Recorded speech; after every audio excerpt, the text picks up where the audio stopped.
오늘 말씀은 사도행전 1장 15절부터 26절까지 말씀입니다. 모인 무리의 수가 약 120명이나 되더라.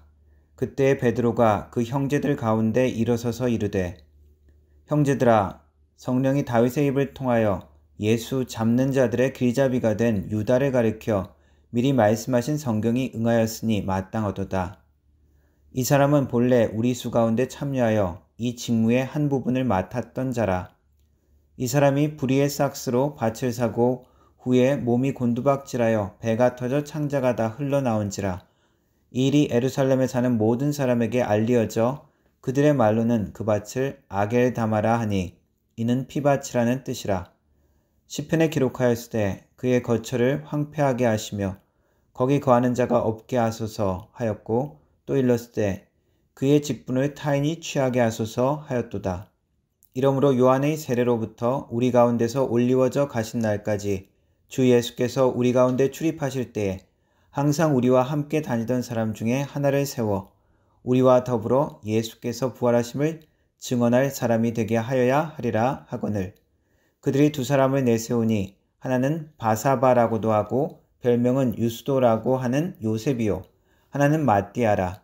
그들이 기도하여 이르되, 무수 사람의 마음을 아시는 주여, 이 두 사람 중에 누가 주님께 택하신 바 되어 봉사와 및 사도의 직무를 대신할 자인지를 보이시옵소서. 유다는 이 직무를 버리고 제 곳으로 갔나이다 하고 제비부와 마띠아를 얻으니 그가 11사도의 수에 들어가니라. 아멘. 예수님의 승천 이후 제자들은 함께 모여 기도에 힘썼다라고 기록하고 있습니다.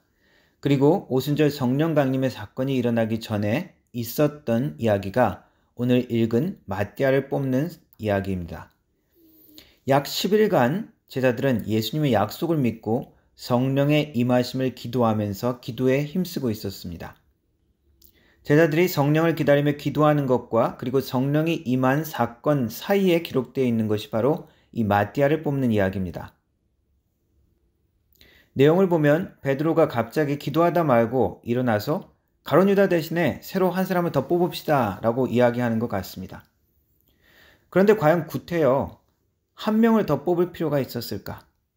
가룟 유다 없이 11명이 일하는 것, 전혀 문제가 없어 보이기도 합니다. 11명이나 12명이나 거의 큰 차이가 없을 것 같습니다. 가룟 유다 없는 11명이 뭐가 문제였을까? 꼭 보궐선거가 필요했을까? 여기에 대해서 어떤 이들은 새로 뽑은 마띠아가 이후에 사도행전에 전혀 그 이름이 나오지 않는다는 것을 지적합니다. 그러면서 베드로와 제자들이 인간적인 생각으로 한 명을 더 뽑아서 12명을 다시 채웠지만 하나님은 바울을 사도로 선택해서 그를 더 사용하셨다라고 말하기도 합니다. 마띠아의 이름이 더 이상 등장하지 않는 데 대해서 그럼 이 사람은 도대체 왜 뽑은 거지? 하는 생각을 할 수도 있습니다. 그저 10이라는 숫자를 채우기 위해서 그랬을까? 사도행전의 후반부로 갈수록 12제자가 아니라 바울 사도가 더 주요 인물로 등장하는 데는 이유가 있습니다. 하나님의 계획은 이제 하나님의 나라와 예수를 따르는 크리스찬들이 유대 공동체를 넘어서 이방인들 세계에도 널리 퍼져나가야 할 것을 계획하고 계셨습니다. 그래서 중심이 예루살렘 교회에서 안디옥 교회로 옮겨지고 12사도에서 이방인의 사도된 바울로 관심이 옮겨갑니다. 예루살렘 교회의 핍박을 통해서 교회는 흩어지고 그 흩어짐을 통해서 하나님의 섭리 가운데 복음이 로마 제국의 곳곳에 더 넓게, 더 빨리, 더 멀리 퍼져나가게 되었습니다. 하나님이 바울을 이방인의 사도로 세우시고 본격적으로 이방으로 복음이 퍼져나가는 일이 시작되는 것입니다. 그렇다고 해서 마띠아를 뽑은 것이 인간적인 결정이며 하나님의 의도가 아니었다라고 언급하는 것은 근거가 약합니다. 새로운 사도를 선출한 사도들의 결정이 잘못되었다는 간접적인 암시도 없습니다. 이름이 구체적으로 이후에 등장하지 않는 것은 다른 사도들도 거의 마찬가지입니다. 12제자 중에 베드로와 요한의 이름은 따로 언급되기도 하지만 거의 모든 다른 사도들의 이름은 거의 등장하지 않습니다. 모든 사도들이 함께 복음을 전하고 함께 고난을 당했다라고 함께 묶어서 표현하고 있습니다. 그리고 마띠아를 뽑은 이 내용이 들어간 문맥을 살펴보면 다른 인상을 우리가 받을 수가 있습니다.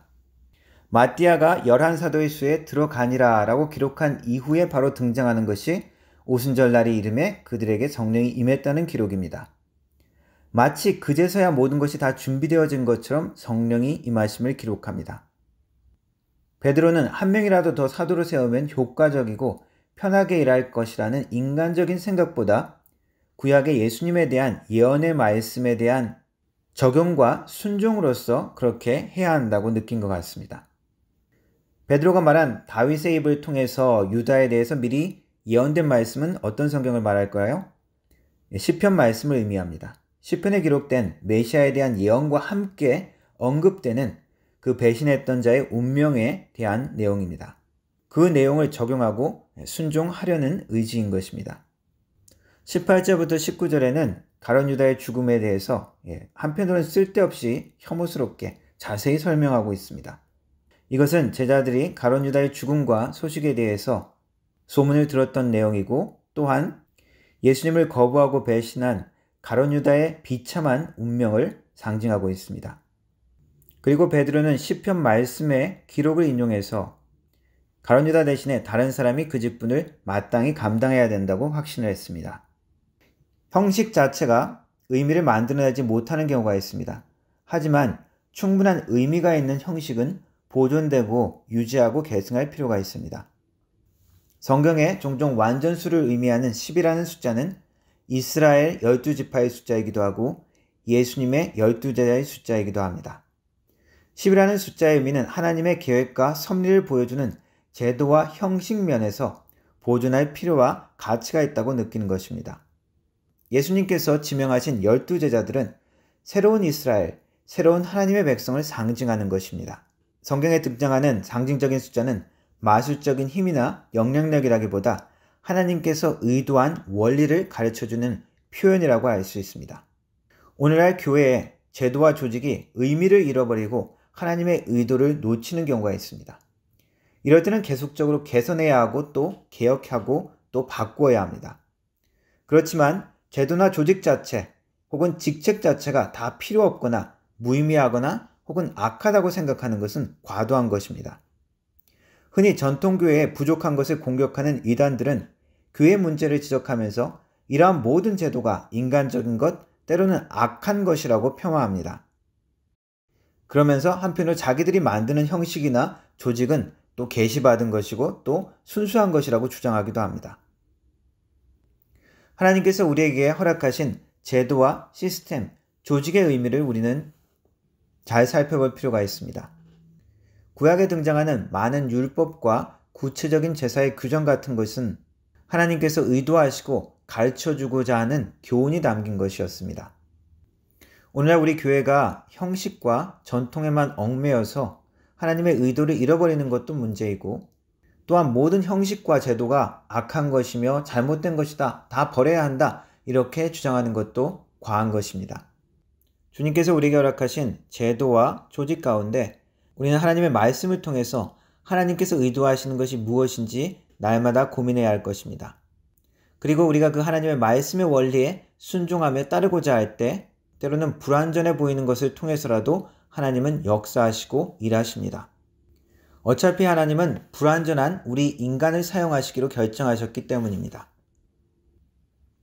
우리의 사명은 하나님의 말씀에 순종하며 말씀의 원리를 따라 분별하며 하나님의 증인으로 이 땅을 살아가는 것입니다. 기도하겠습니다. 하나님 말씀을 통해서 주님의 증인으로 살고자 하는 교회의 시작을 봅니다.